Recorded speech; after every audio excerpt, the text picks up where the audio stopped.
This is a Big Facts Network exclusive.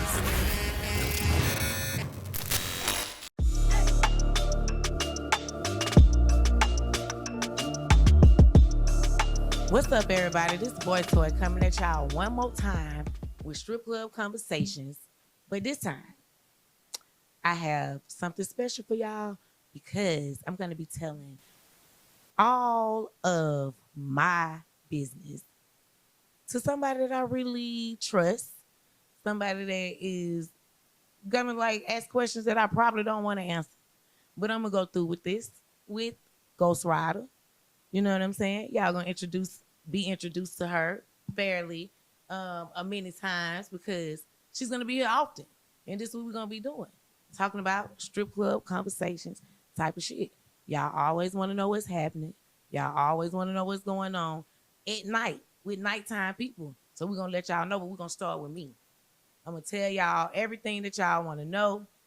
I'm about to spill all the tea about me. So what's up, boy Toy? What's up? What's up? What's up, my Okay, we here. So tell me, how did you get your name, Boy Toy? I stole it from somebody else, but I asked for it, so I ain't really steal it. But there was this dancer, and you know what I'm saying? She was at another club. She was older than me, and I was going to another club from that club, and I just really admire her name. Like, she got one of them names that it's a couple of girls got, like Pistol and Heartbreaker and, you know, shit like that. So I wanted to be a part of that name group, and her name seemed to have fit me because I'm not always a girly girl. So, you know, she was like, you can have it. I ain't going nowhere. This is the end of the line for me. You can have my name. So that's how I became Boy Toy. What made you start dancing? What made me start dancing is kind of like maybe people would think you was being grown, being fast. You know what I'm saying? All this and that. It wasn't that. I was young. I had a baby. I had bills to pay. I took care of my family, like my sisters, my brothers and shit. Like I had been already doing that anyway because I used to braid hair. So dancing, going to a club with my friend and seeing what these women was doing because I never had been to a club. I had heard about strip clubs because my older brother them used to go to the club all the time. And their favorite line was, I danced the bitch all night till her feet fell off. Like I made it keep going. And I was like, what? Like, and I knew the money they made because I'm talking about street. You know what I'm saying? And I knew the money they made. So I'm like, y'all just going and they just dancing. I thought dance was like how you have like a block party and you just dance outside. That's what I thought they were talking about. You know what I'm saying? But she took me. I never forget. It was Obsession and Pocahontas on stage. And I was like, girl, we can't do this. This some real grown woman shit. And she went. She did amateur contest at Blue Flame on Tuesday night. She invited all the we knew, all the friends we knew from like all the projects. She made like $2,000-$3,000. And I was like, hey, I need some of that money. Because I got bills to pay. I got a daughter. I'm braiding hair all day, 12, 13 hours straight. And I'm making like cellmate Hummer. She just made $2,000-$3,000. Hey, I gotta do this. So that's what happened. That's crazy. That's crazy as hell. You 19 years old, you know what I'm saying? That's the most money I had ever seen. Like for somebody, a friend of yours to have. Like we waiting on income tax time to get money. We selling our kids to get money. You know what I'm saying? We buying lemon cars with our money. In the third month, the money you did, guys, it's gone. You finna get this all the time? Oh, I gotta. At first, I ain't want to do it. Like I still didn't want to do it. I still had like my morals and shit I was trying to hold on too tight. So I still wasn't trying to do. I was trying to be a waitress. And the older man named Willie, God rest his soul, Willie wouldn't let me be a waitress. He was like, nah, we only hire for dancers. And that's just what I had to do. So Willie got you in the strip club. Willie, yeah, I need to go put some flowers on Willie's grave because, hey, Willie, it worked for me. So I used to see girls come get in the amateur contest and they wouldn't do good and they would be crying and they would be sad. And in the back of my mind, I would be like, girl, just be glad that you didn't make it. You don't need to be, because once you do it, you stuck. Once you done came from 250 is a lot of money, 500 is a whole lot of money, and you just made $1,500 in 3 hours. Who the fuck gonna tell you anything? You feel me? Nobody can't tell you shit. And that's just the beginning. It ain't like that all the time, but just the beginning get you stuck there. So when they lose in the amateur contest and be crying and leave, in the back of my mind, I'm like, maybe it's something better for you, cause baby, you're gonna be stuck here. And it ain't always good for everybody that gets stuck there. It just so happened to turn out to be good for me. So what did your family think about it? Like what mama and daddy say? My family really didn't care. My mom, she showed up at the Blue Flame one time, and I don't know if I had her to leave or she left. My sister sat for the same shit. She came one time, like her and her girlfriend or something like that. And she didn't understand why I got upset about it until later in life when we had that talk. Like I felt it was disrespectful. I felt like this is a light you weren't supposed to see me in. You feel me? So she left. And then when I told my dad, it was just like, he was just curious to know, was it nude? And I'm like, yeah, daddy. Naked, nothing but shoes. And I think he was kind of amused, or I don't know. And he was just like, we sitting in this kitchen table. He was like, you want something else to eat? I'm like, well, yeah, okay.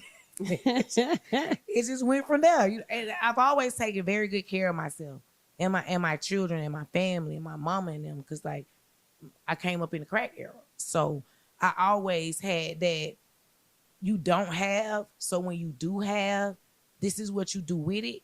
And what you do with it is you share it with your family. You share it with your mama. Your mama ain't got this, your mama ain't got that. No matter how bad y'all might not be getting along, whatever you got still belong to y'all. It didn't necessarily belong to me. So dancing wasn't a bad thing, because where I used to would be boosting and getting school clothes for my sister them, now I'm buying them. You feel what I'm saying? Like where I used to be like with niggas because I need some money, now I'm telling niggas kiss my ass. You know what I'm saying? Mm-hmm. So it was a different dynamic, because I'm getting my own money. I'm getting dope money. So I'm taking care of my family. So my mama then looked at it in a different way, because outside the strip club, I was still Rachel. You know what I'm saying? So who was Boy Toy outside the strip club? Boy Toy is fucking crazy. And I don't with that bitch like that, because she's crazy. She be getting into fights, drinking, partying. I don't believe in love when I'm Boy Toy. You feel me? Like everything is about my business. Everything outside of my children is a go if it's Boy Toy. But what about Rachel? Tell us about Rachel. Rachel's so sweet. A lot of people don't know Rachel. She's free-hearted. She's sweet. She's like, she do believe in love. Like you got to be that person to bring it out of her. She's still crazy. Still crazy in the motherfucker. But she's just different. She love her animals. Her home is differently kept from the way you might see her in the street. You know what I'm saying? Like, I'm not promiscuous, even though I'm Boy Toy dance, but as naked, it's very rare you gonna see me naked. All that makeup and hair, and you catch me in the grocery store, I look like I came from Bankhead Court in John Hope University, where I grew up at. And if you fuck with me, I'm gonna show you that. So it's just like, I just don't change because of that. You got to get me in the Boy Toy mode, because Boy Toy and Rachel are so different. Right. So tell me how you told your kids, and what age were they when they found out? I never had to tell them. Black people tell everything for you. They talk so much. Your grandmama them, your mama them, your cousin them talking about it. Your children be done got to fighting about this shit before you even know they know. What y'all like that fighting about? When they said you was a such, and then you just give your children some money. And you know what? The children they got that fighting with, their mama ain't got no money. Your children be knowing too, because they see the money. They know you go to work at night. Their lifestyle is so much different than other people's lifestyle. Our children are spoiled, rotten. You feel me? So at any time of the day, whenever you're trying to make them feel bad, they come home to shit you don't come home to. You feel me? They love different. We love our children hard. You feel me? So they know they mama do something. It ain't no different from knowing your daddy sell dope. What's the difference? Them children that go to school and get picked on and shit too, you know, because they got all this, that, and the third. The children don't even care about that stuff. The stuff we buying them to try to make them happy, or to say, oh, because I do this, or I got all this type of money, you should want this, you should want that. They don't even be wanting it. So it's just like, when your children know, they just know. Nobody give a. They ain't going to school telling my dad to sell dope. Just like they ain't going to school telling my mama showing up. Now, that's a cold perspective. I ain't never thought about it like that. Gotta remember, we getting dope boy money. What I'm was your? hanging with the dope boys want to hang with. I feel you. You feel what I'm saying? Yeah. I'm the you can't kick out the section when niggas was doing all that showboating and hog tying. You know, back in my day, introduce you to, hey, I think this would be a good for you. He got money. He smooth him with all that old game type of shit. You're good. Now, gatekeeping it. Oh no, don't come up here. My partner, stay away from my nigga. Stay away from my homeboy. It's just two totally different scenes. So I'm with the niggas want to be with. What was your favorite club to dance in? Ooh, Blue Flame, because that's where I learned to dance. DJ Hershey taught me how to dance. He would make me get on stage with girls that were in like their 30s. I'm like 19, 20. These hoes up there riding out the shit like in the heat of the night type of music and Michael Jackson, Thriller. And I'm up there bitch trying to just hold on. You know what I'm saying? Or he playing Uncle Luke and shit. Like they riding out. That's what he would call it too. When you used to get like 5 songs. Hershey would ride you out like you up there for the end of the night. And he said, I'm about to ride you out. That means he ain't putting nobody else on stage for the rest of the night. You might be up there where you might would have been up there for 20 songs. Now you up there for 40. So it's like a workout strenuously, but also Onyx. I would say Onyx was like Onyx was where I became boy to it because I was used to dancing for like all the hood niggas and street niggas. I knew all them. You know what I'm saying? They come through the club. You know them niggas from their project. I know them. I know certain niggas don't venture too far out their project, so certain niggas go to certain clubs, so you know them. They the nigga with the money. But then we start working at Onyx, it's like, damn, I started seeing niggas like Floyd Mayweather and, you know what I'm saying, the Dwight Howards and, you know what I'm saying, Steven Jacksons and all of these niggas that are very elite. They play football, they play basketball, Ryder White, them in that motherfucker that stayed, Julio. It was just a different atmosphere. It's like, wow, this crazy. And you know these niggas got money because you can see these niggas sparkling from the door. They diamonds is coming through hey, these were different niggas. And then the basketball player look like a whole bunch of giraffes just walk in with a whole bunch of jewelry on. It's something special about these niggas. They all 6'9" and above. What the hell going on here? And then you see the football players and they all big and brute. And the jewelry is just immaculate. So hey, you know, and back in my day when I started, bitches is Googling niggas now. So they run into the back, Googling who you are, Googling what your network feels, Googling where the fuck you play at. They know your mama name. That they out there talking to you like they know your ass. You feel me? Mm-hmm. And they don't even know you, but it was just a different atmosphere. And I started making money like $30,000 a night, $20,000, $10,000, $5,000.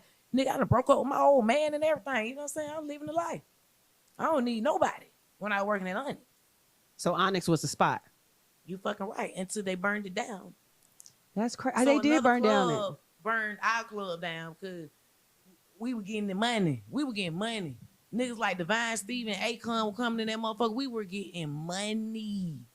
Anybody that worked there, only reason why Onyx came about was because of Jermaine Dupri. It used to be called Masters. It was a white club. And then Jermaine Dupri had a party. And word got out from like all the top-notch dancers at every other club that he was throwing this party at this club. And if you were elite, he would buy your permit. So he bought all the elite bitches permits. And I'm talking about from every club you could imagine in the whole city. So it was mixed girls, Mexican girls, white girls, black girls, goddamn nappy head bitches, straight hair bitches. It was fine bitches, white. It was everything you could imagine in a party, and it just stuck. It stuck. So that's just what it was. We were coming to work by the hundreds. That's crazy. Yeah. What's the most you ever made at a night? Collectively, about a 30, a couple of times, like 30,000. Some girls say 40, 30.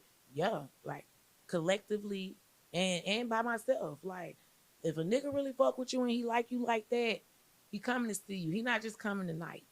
If he in town, 18 playing, he's sneaking up out of there. He coming 2, 3, you know what I'm saying? You gonna make a check. Everybody gonna know. It's gonna be so noticeable because the money gonna be everywhere. You feel me? It just is what it is. I can't forget, like, my partner Chris Clemens would come in there and just run it up back to back to back to back. And this, he just would, like, shit, we run out of that, go get me some more. Go get another 10. Go get another 10. Go grab 20. I'm tired of that. Go get me a 30. Like, it would just be crazy. What's the least you ever made? Shit, my bar fee back. If that bar fee might have been $100. I might didn't make $100. It happened. So if I ain't make $100, say bar fee $100, I done drink $100 worth of drinks at the bar. I got to pay my house mom $25 tonight because she back here. I got to pay valet $20. So what I'm damn near what $250 in the hole. You know what I'm saying? Cause when round it off, oh, I got to pay my DJ. You know what I'm saying? The night too.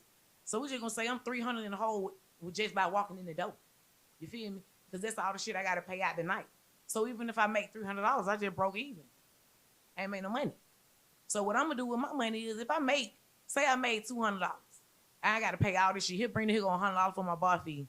Shit, let me go pay Lay out here. I owe her for my drinks. He'll go $80. I come back in that motherfucker. I'm gonna go in my pocketbook. I'm gonna find a 50. I'm gonna get that to Brenda. Then I'm gonna get her the rest that's left too. And she like, well, boy, you ain't made no money. Like, I don't fucking want that. You feel me?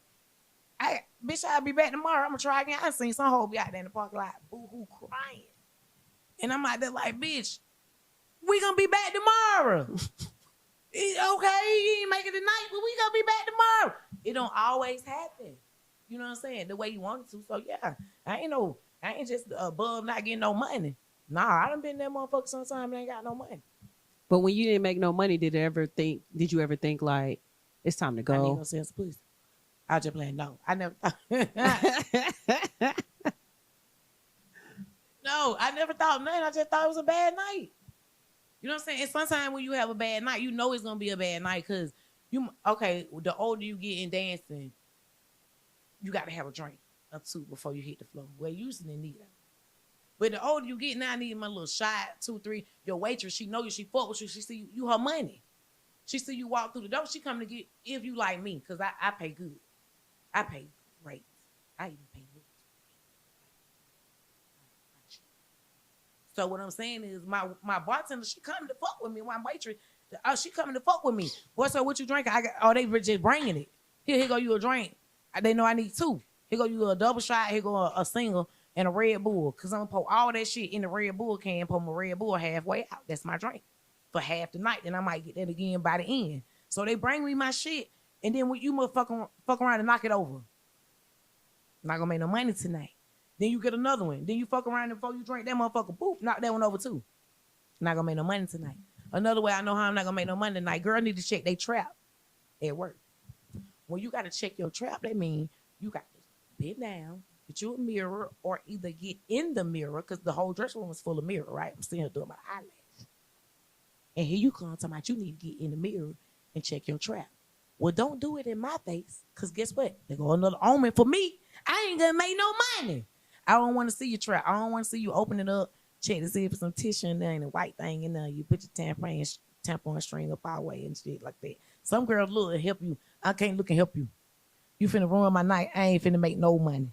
So it's certain signs you know when you ain't gonna make no money. Wait. Bring that back. So you telling me if a girl check her trap, which is her vagina, in front of you, you take that as bad luck. I ain't making no money? It's bad luck for me. It's bad luck. I used to be very homophobic.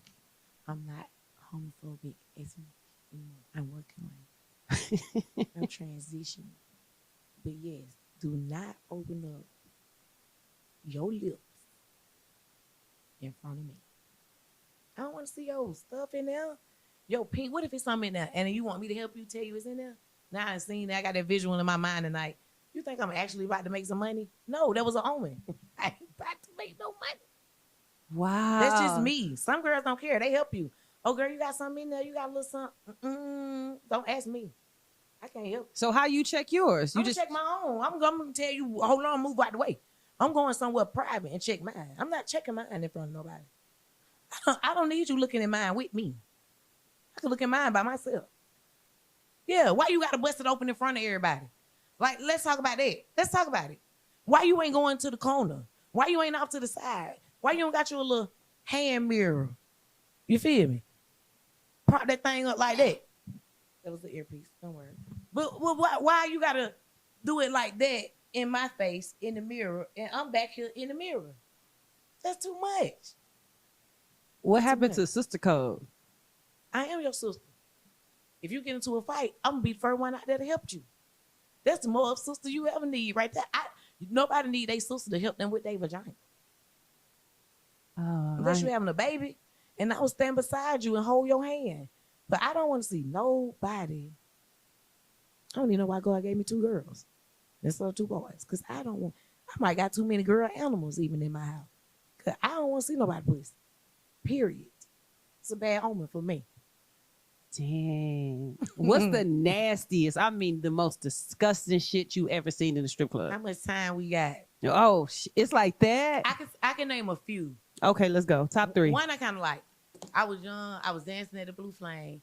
And it was amateur night. And all of a sudden I smelled strawberry. Like you used to be crowded at the amateur night contest stage, especially if people was from out of town. Because back then we talking about just strictly everybody was Atlanta. Nobody was moved here from all these different places. And the girl had came, and it was crazy because it was a duo. It was her and her mother. And it was like all these strawberry smells. And at this time, the mayor was fucking with like all the owners of the strip clubs, and you couldn't get naked. Like the amateur contest people, they couldn't get naked. And it's still, I have a very sensitive nose.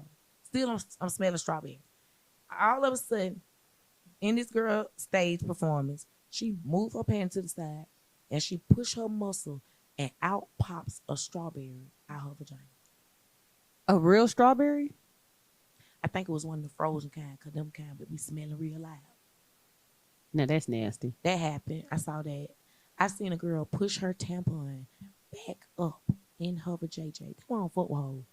I seen a girl push her tampon back up in her vagina on stage, and it was her birthday. I have witnesses. I told the house mom, I was like, hey, her string, the tampon, whole thing coming out. I'm tapping the lady, the house mom on the call lady, because the house mom, my motherfucker.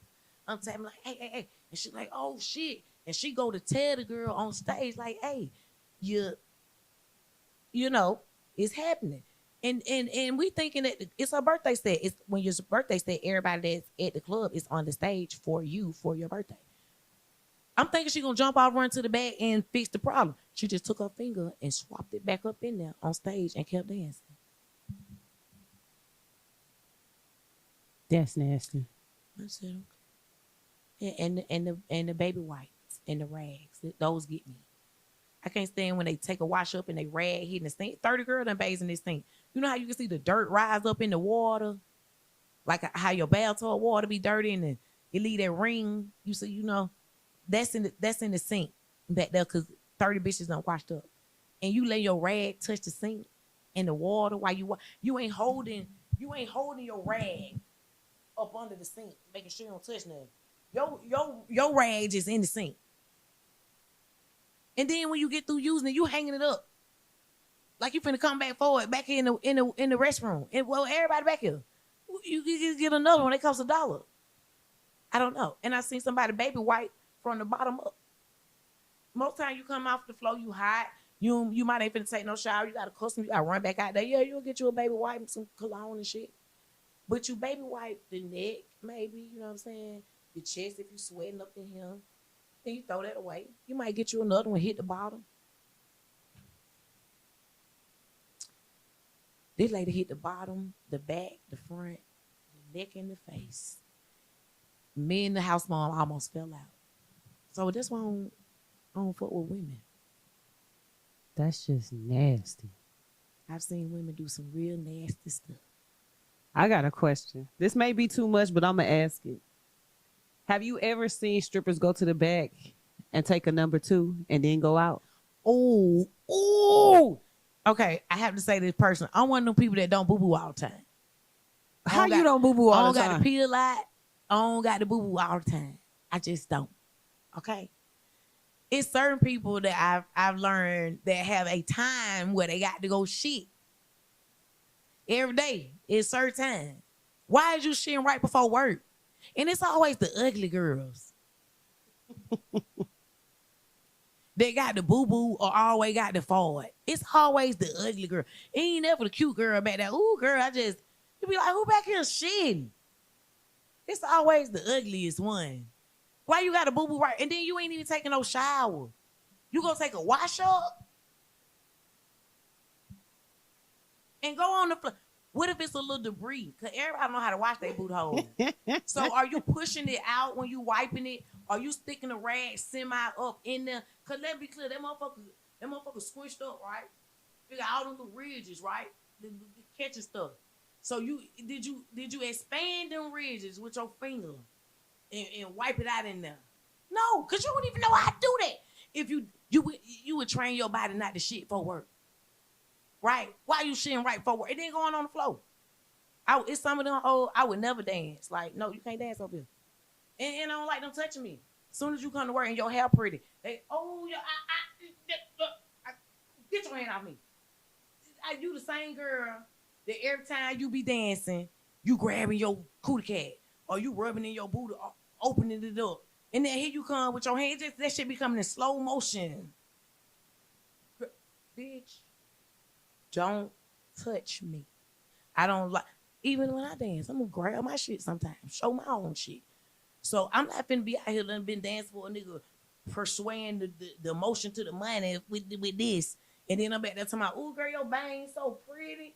No, keep your hand off me. I don't like you touching my ass just because we girls. I don't want you touching my hair because I don't know where your hands been. And I just don't trust a lot of y'all. Just don't. Hoes be nasty. You had especially the new girls. They be so nasty. What's the difference between, or what's the disconnect between the new girls and the older girls? We hate them. Why? Because they dumb. When we came in the game, at least we knew we were dumb. We know. We coming to learn. We coming to say, okay, we listening to the OG. They say, hey, man, don't leave with them niggas tonight. Hey, I don't care what you do. You tell them man you gonna leave with them, tell them man that shit, and then you wait till they parking lot clip before you leave here. These bitches, these old hoes think they telling us what to do.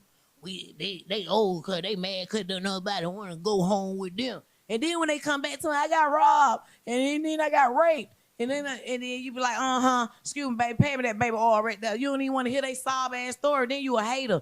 No, we hate y'all. When I started dancing, there wasn't no group dancing. I was dancing by myself, lonely, $20. The old got 3,000-4,000, 200-300, 700-800 all around me. I'm tired for $20. I ain't no shit.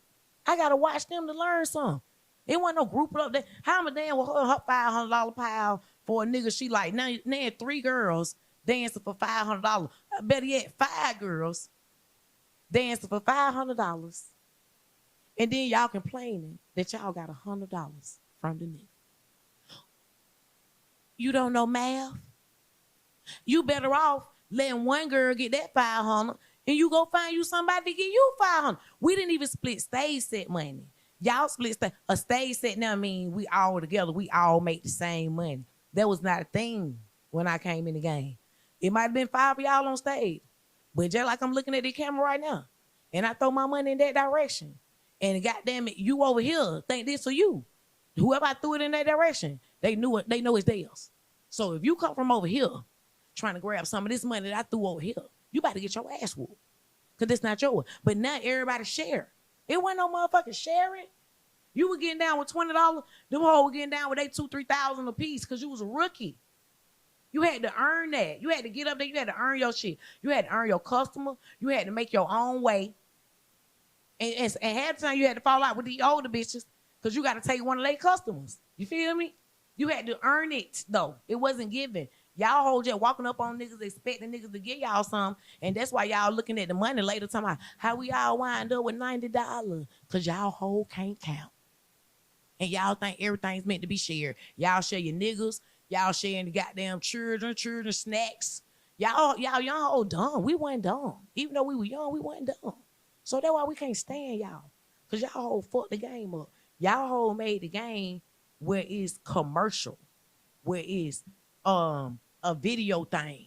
It was never that. It was personal. It was secret. It was discreet. It was real gentleman. It was called the Gentleman's Club. It wasn't no strip club. Then they might well just call it the pussy club or a hoe club or a dumbass club full of hoes. Cause y'all don't know shit. You think it's more prostitutes now in the strip club than it was before? Definitely. At least bitches was forced into prostitution by pimps. Y'all hold prostitute for free. Y'all don't even get paid. Y'all will just fuck somebody nigga because y'all see what the nigga do for somebody else. I was always taught, just because that nigga got a fly ass car, bitch, that's his car. Just because he got some nice money, that his money. You feel what I'm saying? Y'all hoes just do it because, oh, well, he do all that shit for his girl.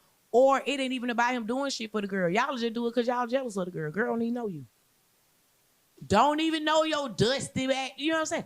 Don't even know you.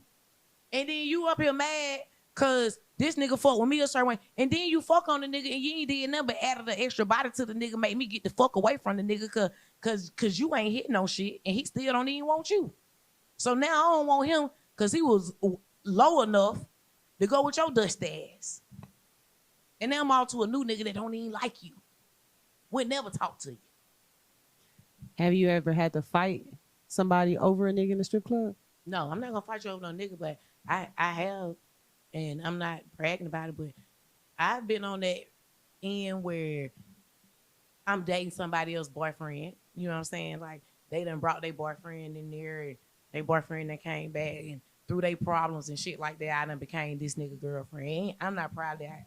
That ain't nothing I want to do again. I'm probably too old to do it now. But if she was sitting right there, would you apologize? Mm-mm. Oh, so you don't give a fuck? Mm-mm. I'm just sorry to me. Oh, okay. Yeah, I'm just sorry to me in the old selfish and Libra way. I'm sorry, but I'm sorry to me. It's something I would never do again. She caused that on herself. How so? Cause you don't bring your nigga nowhere and introduce him to nobody, and then you always and secretly you want to be this person. Like behind closed doors, this is the person you talk about to your dude. Like, ooh, I want to be like her. I like this. I like that about her. Ooh, ooh, ooh. And it's somebody you used to want to fuck. Like, don't be trying to want to like me, because if you trying to fuck me, then I can fuck him too. Like, it's just a lot of stuff go on in my mind that a lot of people might not agree with. But don't bring your dude somewhere and y'all got all these issues and problems and shit, or don't introduce your nigga to nobody where he's got the opportunity to go back and sell you out for a bitch when a bitch is all about money. You feel what I'm saying? Because you brought him in here talking about, oh, he give me 10,000, 20,000. We came in here spent 10,000 on you. You don't know what my life like. I might need a nigga right now with some money. You just brought him to me. So my advice to girls would be always like, keep your man at home. If he want to go to the strip club and shit like that, and this gonna sound so cliche, let him go by himself. Let him go with his partner. Or if you go with him, don't go introduce him to nobody you know. You feel me? Go in there and dance new bitches. If you're going to dance somebody that's cool with you, make sure she ain't nobody that he going to go back and step on your toes with. Because it ain't always about the girl. It's more so like what the nigga bringing. You feel me? Because I might been in the position where I couldn't have turned that down. You feel me? The club might have been bad. Work might have been bad. And here come this nigga bringing me 20,000, 10,000, 5,000. You know what I'm saying? Telling me all this shit you got going on. Telling me shit you saying about me. And it's like, shit, at the time right now, I need this. I'm young. I ain't thinking about caring if I'm taking nobody, nigga. You know what I'm saying? This is really what the world is talking about. Bitch, you supposed to take a bitch, nigga. You know what I'm saying? So in the time, I'm like, shit, fuck it. It is what it is. But now being grown, being older, you know what I'm saying? To me, I apologize to me. And that's something that I wouldn't want to do to nobody again, or I wouldn't want to have done to me. I completely understand. Okay. If you don't mind telling us, how old are you now? I'm 44. I'm going to be 45 years old in October. October 14th, because I like gifts and shit. Because I like gifts and shit. I like gifts and shit. I ain't even got to be expensive. It could be like house shoes, robe. It could be like a glass set. I don't care. I just like getting stuff. It's like the memory of getting stuff is very important to me. So you danced from 19. So when did you stop? I don't know. I wish I could go now. You would go back and dance now? I would just go. You look good. You might as well. I would just go for the fun of it. Like, I wish that some promoter would get with me, because don't take my motherfucking idea and let some of us come to work sometimes. Like, it's just a blowout thing we do once a year. You know what I'm saying? This week, all the old hoes at work, a lot of us look good. You still got it? We ain't going. It's just like riding a bike. You ever forgot how to fuck? This is questions for you, I'm just not saying, to me. I'm just saying, Ghost. You know what I'm saying? You ever forgot? No. You forget how to swim? Somebody throw you in the water? No. You forget how to ride that bike? No. You don't forget. This some bitch might get a little too fat, a little too stiff. But I don't got none of them problems.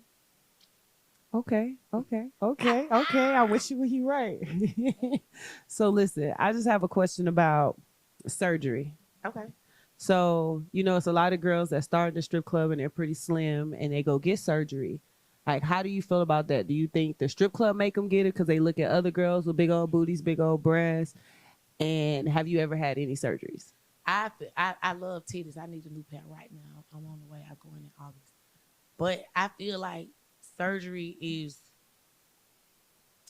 I don't like it no more. It was cool when, like, it was Atlanta thing. Everybody was getting fat asses and woo, woo, woo. But now it's like the BBL thing. Y'all doing that shit at like 21, 22, 25, no baby. Like, what you fixing? You ain't even got nothing to fix. And then you what you don't know is by the time you get 30, 35, 40, you still gonna look ugly. You still gonna get back fat and square and round and all that shit. It's just like, to me, everybody want to look like a stripper. Everybody look the same. Everybody not supposed to look the same. Everybody not supposed to have the same fat ass, same titties, same. Everybody just look the same.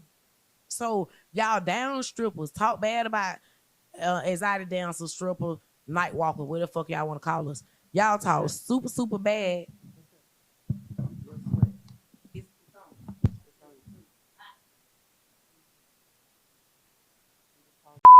girls are getting airlifted. We don't talk about spending money. Why would I be thinking about money and I just woke up and two of my friends ain't even alive? So if I just woke up and two of my friends are impaired, I gotta wait for the ambulance to get here. I gotta wait for the goddamn fire trucks and shit coming down the highway. We're coming from Miami to Savannah, from through Savannah to get back to Atlanta. I've been driving for 6 hours. They drive for I think Rabbit took the wheel. She might have been driving 35, 45 minutes, and we go off the road. I'm in the back seat, sleep. I done made a pile back here, put all the luggage in the back seat, seatbelt on real big, and I'm just laid down loose while they drive. I keep telling my homegirl Lexus, because it's her car, my friend, wake up. Stay woke with Rabbit while Rabbit drive, because I don't let people drive me. I ain't never drove with Rabbit. I came down here with Lexus because the other bitches let Lexus drive all the way back from Miami to Atlanta by herself. So I'm like, okay, cool. We not doing that this time. I'm going to drive back with you. You feel me what I'm saying? I'm going to go down there with you, make some money. And I ain't need to go. I got a girl I gave her a strip club name that night. Her name Candy Apple. When she see this, she going to know what I'm talking about. I made over $3,000-$4,000 with them that night. And I left and still went with Lexus. My baby at the time, I had Turtle in January. This happened in November. So I got a brand new baby at home. I'm leaving my baby and everything because I fought with Lexus, and nobody knew at the time that Lexus was living with me. You feel me? We go down there, we come back. Rabbit come out the blue one morning from seeing some nigga and be like, she like, I want to go home. So, okay, everybody getting in the car, we finna go. We've been working all night and everything. We get on the road, we on the way home. Like I said, I drive for 6 hours, about 35 minutes in, Rabbit driving. We just go off the road. All I remember saying, after hearing them, because I'm asleep, but I'm in and out, all I remember is hearing them screaming, hollering, like, to the top of their lungs, screaming, wake me up. I'm waking up like, what the fuck going on? You know, that's how you gonna wake up. You feel me? And I wake up and we just like, I just see rain. I feel the car spinning. It's spinning like, it's spinning so hard I can't sit up. You feel me? So it's like it's like a merry-go-round, and I can't pull myself up. So I can't see. By the time I do goddamn sit up enough to see, we're going off the highway because I'm scared. I want to get up and see because I'm thinking a truck or something finna hit us. We on the expressway. We going off the expressway, and now you seeing trees and shit fast. We going fast. Her foot stuck on this shit. She done woke up screaming from sleep. And all of a sudden I just said, Jesus, my children. And we said, boom, hit some shit. Wake up. Because I get knocked out. I get knocked from one side of the car to the other. And then I wake up and Lexus, I wake up and I'm trying to wake them up. I'm shaking Rabbit. I'm shaking Lexus. All right, when I had that car accident, y'all get up. shake them again because I'm thinking, okay, I was just knocked out. They must still be knocked out. You know what I'm saying? So, and I'm older than these ladies. You feel me? I'm older than these girls. So I feel responsible for these girls. So I'm shaking them, and they don't wake up. You know what I'm saying? I don't know what nobody knows what that's like to be trying to wake somebody up and they don't wake up. So now I'm in panic mode. I'm jumping from the back seat of the car to the front seat of the car. I'm trying to wake them up. I can't open the car doors. So my mind, I look up and lo and behold, ain't no windows on the car no more. So I just go out the window. We're wrapped sideways from the right around a tree. So Lexus is pinned in the car from the tree. The whole front of the car, we in a Dodge Charger. The whole front of the car is on top of her and Rabbit from here up. You can't see nothing down but the car. It's on them. The seatbelt is choking Rabbit to death because of the way the car is bent now. And they both are light-skinned girls. They both mixed girls. You can see their skin complexion turning, and Rabbit's tongue is hanging out her mouth. Like I said, this is choking her. It's locked. You can't move it. It's, you know how you stop on your brake and that seatbelt lock? It's locked. So her tongue is big and purple. She's blue. Alexis is all red and blue. And like I said, the cars. So people are outside their car trying to help. The people finally come. They are chainsaw cutting these girls out the car. I'm still in the rain. It pouring down raining. I'm in the rain with these people that pulled over to help us. Miss Shelby and her family, they pulled over to help. And we out here in the rain trying to get this shit. A truck driver, he finally snatched Rabbit's door off and get his box cutter and cut her free. They put Rabbit and Lexus in one ambulance. And me. I'm standing up riding. So by the time we get to in Savannah, they take us Metter, Georgia, and they take us to something that looks like an urgent care. But my friend's not really alive. And my mind is tripping now because one of the drivers is a gay dude, a black man, contact lenses and all this shit. And then the other dude is like this country bumpkin looking white man. Sorry, but that's what I see. I'm 29 years old. And we in this ambulance together, and he's slapping the fuck out of Lex's arm. Like, hard. He's slapping her all in her face and shit, trying to wake her up. And I'm like, I done got to argue with the man. Like, hey, motherfucker, in the back of this ambulance. And now when we get to this, I think we're going to a hospital. We pull up to some shit like this, urgent care. You know, it looked, to me in my day, it wasn't no urgent care. Back then, it looked like a hospital, a little clinic you take your children to get their shots. So my mind tripping. I'm thinking like the Twilight Zone. I'm thinking this shit ain't real. You feel me? Some going wrong because these two people must be some fictional characters. And what's going on in the back of the ambulance? Why am I back here? And then I done start tripping. I'm fighting the people in there because I know they can't help these girls. This not no hospital. So I don't know what's going on.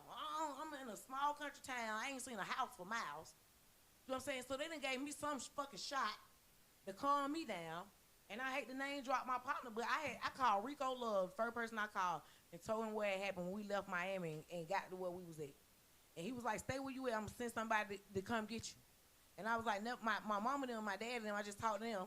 And this old lady gonna take me to the hospital from here because the helicopters done came now and took Lexus and Rabbit to Savannah. I think it's Savannah Memorial Hospital or whatever it is. But it's like one of the world's greatest trauma units. And them girls were there for 6 months, 8 months, shit like that. And people like, oh, you stole their money. They mamas and daddies said when they came to get them, they ain't have no money on them. Why I got the stuff? We done been with 5 people, ambulance, in the back of, why I got the stuff? I got to go all the way back to Savannah to even go get my dance bag, pocketbook, purse, whatever the fuck I had on me out the car. So why would I know where they stuff is at out the car? And let me back this up, because I gave Rabbit had money because she came from tricking off with a nigga. So when she got to Miami, she had money in her pocketbook. I gave Rabbit's mother her belongings, not knowing Rabbit mama didn't raise her. Not say they got, yes, it do. Not knowing Rabbit raised by her grandmama, so I don't know what the fuck you got going on with your mama. But any money you had, I'm going to say it then, I say it now, I gave it to your mama. You feel what I'm saying? And whatever happened to it after that, it's not on me. But if my daughter done spent damn near close to a year unconscious in a hospital, what money? What money? What money am I looking for? And then my other partner, Lexus, her mama asked me, she said, why is my daughter back there? Because they said Lexus probably wasn't going to make it. So she was like, why is my daughter back there in this situation and you not? And I felt so defeated and lonely because nobody was there with me. I was alone. Like my mama there, my dad and them, nobody showed up for me. So I was there by myself. And I'm like, I just remember asking her, shit, you need to ask God that.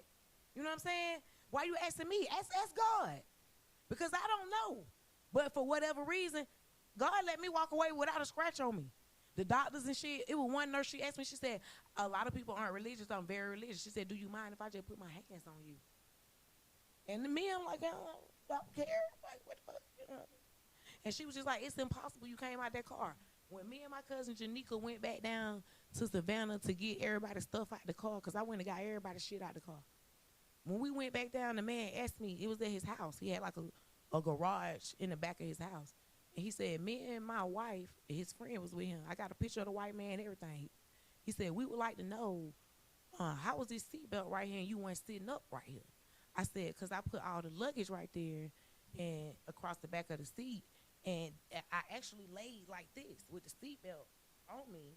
But I laid like this with all the luggage packed down. So whatever luggage was left, I was just laying on it like a pillow. And he said, I'm going to tell you something.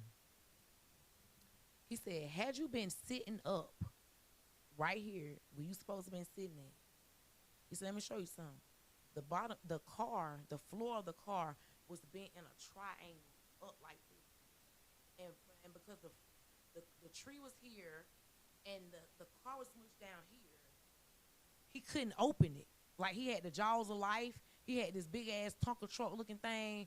He couldn't open it. He said, had you been sitting up right here, we would have had to amputate you from your knees above. He said, we wouldn't have been able to get you out.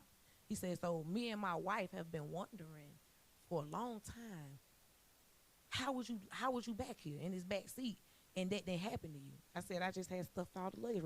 The shit had popped so hard, it pushed the luggage all over the highway and everything. All over the trees and the forest out there, all over the place. You feel me? And y'all motherfuckers got nerve talking about a bitch was stealing somebody's money. Do you know how traumatic? I couldn't drive in the rain for years. I'm pulling over on the side of the road because I'm having panic attacks. Feel me?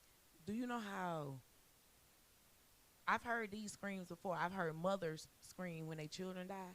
Like you in the hospital, doctor come out and tell you your child ain't gonna make it. I've heard those screams. R.I.P. to Tanara. I've heard that before. I've heard people screaming when they think they finna die. I heard two girls that I called myself driving 6-some hours to make sure they safe. I've heard these types of screams before. You feel me? So for people to be talking about money and I'm dealing with that type of shit in my mind, like they woke up, they didn't remember nothing. They didn't remember nothing. They didn't remember going to Miami. They didn't remember leaving Miami. They didn't remember shit about no motherfucking Miami. They just waking up like, what the fuck happened to me? And it took them 6-7 months, 2-3 years to learn how to walk again. They had to learn how to talk again. They had to learn how to do all this stuff all over again. You feel me? And they didn't remember nothing. So a lot of people be like, oh, you was lucky. How was I lucky? They the lucky one. They don't remember nothing. Your body gonna heal. You feel me? Them fractures, all that shit y'all got, seizures, whatever, I would take that any day. And I thank God didn't allow that to happen to me because I didn't have nobody to take care of me. I had to survive whatever we went through because I had 2 little children to come home to and take care of. I had to survive it, no matter what. They had their choice. They didn't have no children. You know what I'm saying? They had that where they could be laid up in that type of moment. They could be vulnerable. I ain't never had that where I could be vulnerable. Not say that's something that they wanted or wished upon them, but the spirit knew that they didn't have nobody that had to take care of, nobody was depending on them. You know what I'm saying? So they sacrifice might have saved me because I had people depending on me. You feel me? And I just wouldn't, I don't know why somebody would be thinking about money in a time like that. You feel me? So that's something that happened to me. You done? I think I've shared enough with Ghost today. Goddamn Ghost, goddamn, like, hey, this something I wasn't planning on talking about. So, yeah, I think we done for today.